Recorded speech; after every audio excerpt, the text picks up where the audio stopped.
ভেনেজুয়েলায় মার্কিন হামলার ফলে কি তাইওয়ান দখলে উদ্বুদ্ধ হবে চীন? ভেনেজুয়েলার পর ট্রাম্পের লক্ষ্য কি ইরান? মাদুরোর আমলে সুইজারল্যান্ডের কাছে ১১৩ টন স্বর্ণ বিক্রি বেরিয়ে এলো রহস্য। স্যার, আমি কি আপনার সঙ্গে একটু দেখা করতে পারি, ট্রাম্পকে বলেছিলেন মোদি। যেসব কারণে ফেরত পাবেন না মার্কিন ভিসার জামানতের টাকা। যুক্তরাষ্ট্র যখন ভেনেজুয়েলায় সামরিক অভিযানের প্রস্তুতি চূড়ান্ত করছিল, ঠিক তখনই দেশটির প্রেসিডেন্ট নিকোলাস মাদুরো চীনের শীর্ষ কূটনীতিকের সঙ্গে প্রকাশ্যে বৈঠকে অংশ নেন। কারাকাসের প্রেসিডেন্ট ভবনে চীনের লাতিন আমেরিকা বিষয়ক বিশেষ দূত চিউ শিয়াওচির সঙ্গে সাক্ষাতে মাদুরো চীনা প্রেসিডেন্ট শি জিনপিংয়ের প্রতি কৃতজ্ঞতা জানিয়ে তাকে বড় ভাইয়ের মতো বন্ধু হিসেবে উল্লেখ করেন। কিন্তু কয়েক ঘণ্টার মধ্যেই পরিস্থিতি নাটকীয়ভাবে বদলে যায়। রাতের আধারে যুক্তরাষ্ট্রের বিশেষ বাহিনী ডেল্টা ফোর্স অভিযান চালিয়ে মাদুরোকে তার বাসভবন থেকে আটক করে। এর ফলে লাতিন আমেরিকায় চীন তার অন্যতম ঘনিষ্ঠ মিত্রকে হারায়। চীন ও ভেনেজুয়েলার সম্পর্ক বহু পুরনো।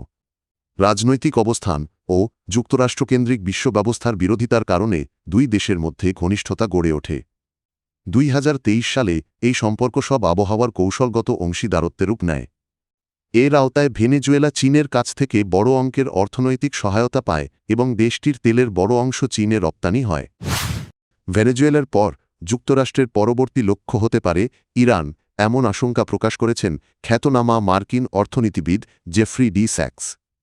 জাতিসংঘ নিরাপত্তা পরিষদে ভেনেজুয়েলা ইস্যুতে বক্তব্য দেওয়ার পর ইন্ডিয়া টুডে গ্লোবালকে দেওয়া এক সাক্ষাৎকারে স্যাক্স বলেন, ইরানকে ঘিরে যুক্তরাষ্ট্রের প্রেসিডেন্ট ডোনাল্ড ট্রাম্প অতিমাত্রায় আগ্রহী, যা বিশ্বকে বড় ধরনের সংঘাতের দিকে ঠেলে দিতে পারে। যুক্তরাষ্ট্রের পররাষ্ট্রনীতির কঠোর সমালোচনা করে তিনি বলেন, ওয়াশিংটন যে রুলস বেসড অর্ডারের কথা বলে বাস্তবে তা মানা হচ্ছে না।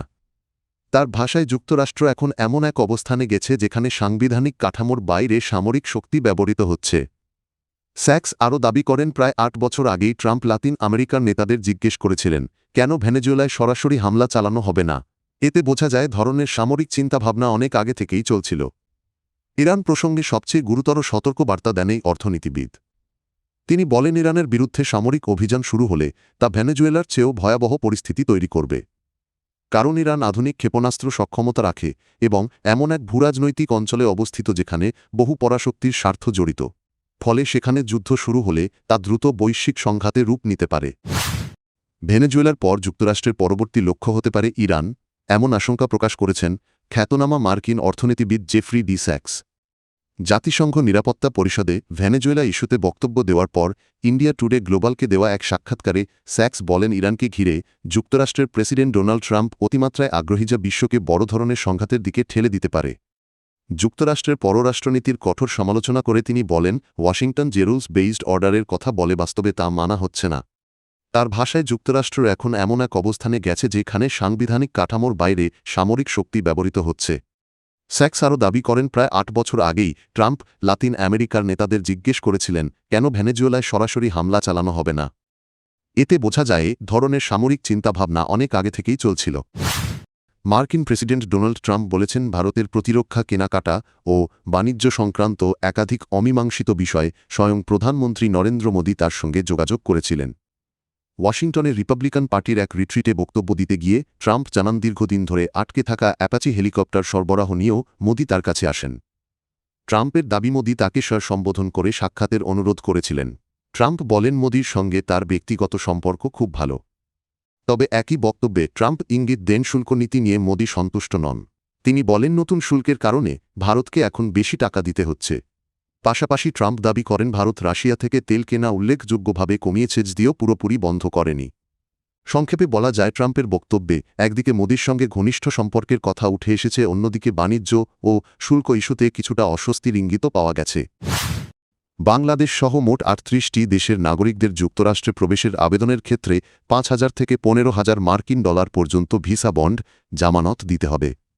বাংলাদেশি মুদ্রায় এর সর্বোচ্চ পরিমাণ প্রায় ১৮,৩৫,০০০ টাকা, প্রতি ডলার ১২২ টাকা ৩১ পয়সা হিসেবে। মঙ্গলবার মার্কিন পররাষ্ট্র দপ্তরের ভ্রমণ বিষয়ক ওয়েবসাইটে এ সংক্রান্ত তথ্য প্রকাশ করা হয়েছে বলে জানানো হয়। পররাষ্ট্র দপ্তরের তথ্যমতে কয়েকটি শর্ত ভঙ্গ হলে ভিসা বন্ড বাজেয়াপ্ত হতে পারে। এর মধ্যে রয়েছে ভিসার মেয়াদ শেষ হওয়ার পরও যুক্তরাষ্ট্র অবস্থান করা, নন ইমিগ্র্যান্ট ভিসা থাকা অবস্থায় অভিবাসী মর্যাদার জন্য আবেদন করা, নির্ধারিত প্রবেশ ও বহির্গমন পয়েন্ট অনুসরণ না করা, বিশেষভাবে উল্লেখ করা হয়েছে কিছু ভিসাধারীকে যুক্তরাষ্ট্রে প্রবেশ ও বহির্গমনের জন্য নির্দিষ্ট বিমানবন্দর ব্যবহার করতে হবে। এর মধ্যে রয়েছে বোস্টন লোগান আন্তর্জাতিক বিমানবন্দর, জন এফ কেনেডি আন্তর্জাতিক বিমানবন্দর, ওয়াশিংটন ডুলাস আন্তর্জাতিক বিমানবন্দর। নির্ধারিত এসব প্রবেশপথ অনুসরণ না করলে যুক্তরাষ্ট্রে প্রবেশাধিকার প্রত্যাখ্যান করা হতে পারে অথবা দেশত্যাগের তথ্য সঠিকভাবে নথিভুক্ত না হওয়ার ঝুঁকি তৈরি হতে পারে। পররাষ্ট্র দপ্তর আরও জানিয়েছে, উল্লিখিত কারণ ছাড়াও প্রয়োজন অনুযায়ী ভিসা বন্ড বাতিল করার অধিকার সংশ্লিষ্ট কর্তৃপক্ষ সংরক্ষণ করে।